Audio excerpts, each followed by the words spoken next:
بسم الله الرحمن الرحيم وقضى ربك ألا تعبدوا إلا إياه وبالوالدين إحسانا إما يبلغن عندك الكبر أحدهما أو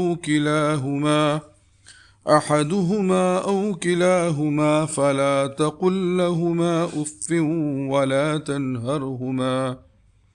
ولا تنهرهما وقل لهما قولا كريما. പരമകാരുണികനും കരുണാവാരിധിയുമായ അള്ളാഹുവിൻ്റെ നാമത്തിൽ. നിന്റെ നാഥൻ വിധിച്ചിരിക്കുന്നു, നിങ്ങൾ അവനെയല്ലാതെ വഴിപ്പെടരുത്. മാതാപിതാക്കൾക്ക് നന്മ ചെയ്യുക.